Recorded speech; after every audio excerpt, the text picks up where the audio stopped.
జిల్లా, రాష్ట్రం, దేశం వాడవాడలా కూడా అత్యంత పవిత్రంగా, అత్యంత కోలాహలంగా, ఘనంగా జరుపుకునే పరిస్థితి భారతదేశం.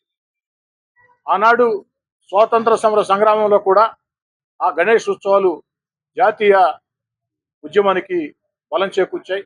జాతీయ ఉద్యమాన్ని తీసుకొచ్చాయి. ప్రజల్లో స్వాతంత్ర పిపాసని తగిలించాయి.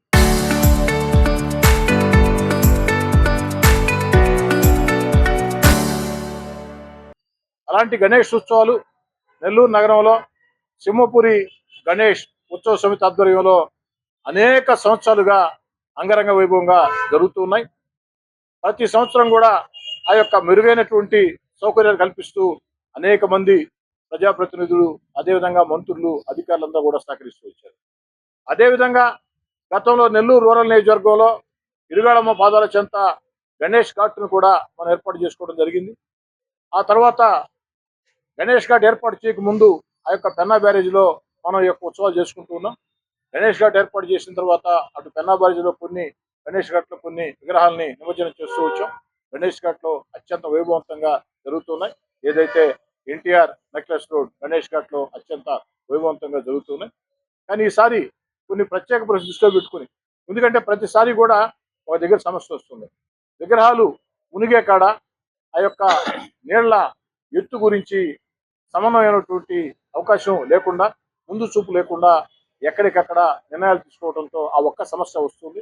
ఆ సమస్య కూడా రాకూడదనే ఉద్దేశంతో ఈసారి చూసినప్పుడు అక్కడ మరో సమస్య కూడా రావడం జరిగింది. కొట్టేపాలెం కల్జు మీద ఆ బ్రిడ్జి నిర్మాణం. అదేవిధంగా గత 4 ఏళ్లుగా విగ్రహాలని ఆ యొక్క గణేష్ నెల్లూరు చెరువులో మనం వేస్తూ ఉన్నాం. ఆ యొక్క గణేష్ విగ్రహాన్ని గణేష్ ఘాట్లో అవన్నీ కూడా పైన తేలియాడే పరిస్థితి. ఈ పరిస్థితుల్లో పూర్తి స్థాయిలో గణేష్ విగ్రహాలు నిమజ్జనం చేసేదానికి, ఎక్కడా విగ్రహాలు ఇబ్బంది లేకుండా ఉండేదానికి అనేక చర్యల్ని సింహపురి గణేశోత్సవ సమితి, అదేవిధంగా నోడా చైర్మన్ కోటమిరెడ్డి శ్రీనివాసరెడ్డి గారు అందరం కూడా కలిసి, అదేవిధంగా రాష్ట్ర మంత్రివర్యులు పొంగూరు నారాయణ గారు, పార్లమెంట్ సభ్యులు వేమిరెడ్డి ప్రభాకర్ రెడ్డి గారు, వీరందరూ సహాయ సహకారాలతో ఒక ప్రయత్నం చేస్తూ ఉన్నాం. 2-3 రోజుల్లో అది ఒక అంచనాకు వస్తాం.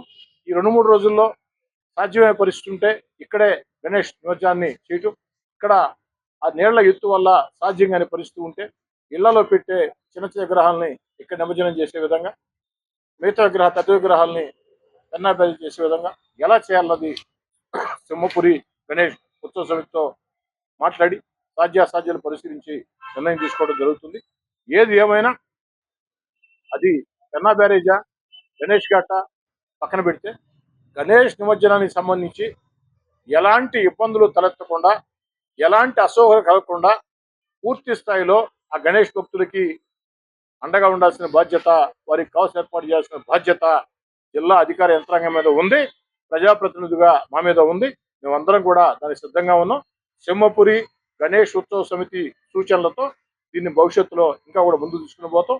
అదేవిధంగా భవిష్యత్తులో కూడా నిధులు వచ్చిన తర్వాత పూర్తి స్థాయిలో గణేష్ నిమజ్జనానికి ఏదైతే ఒక అద్భుతమైనటువంటి ఏర్పాటు చేసేదానికి కూడా మంత్రి నారాయణ గారితో మాట్లాడడం, నిధులు విడుదలైన తర్వాత దాని గురించి చర్చిస్తామని తెలియజేస్తూ, గణేష్ ఉత్సవాలు ఇంకా మనకు చాలా సమయం ఉన్నా కూడా ముందుగానే ప్రతిసారి మనకి విగ్రహాల నిమజ్జనం కంటే సమస్య వస్తుంది కాబట్టి దాని మీద ప్రత్యేకంగా కూర్చోవడం జరిగింది. అన్ని విషయాలు వివిధ శాఖల అధికారులతో మాట్లాడారు.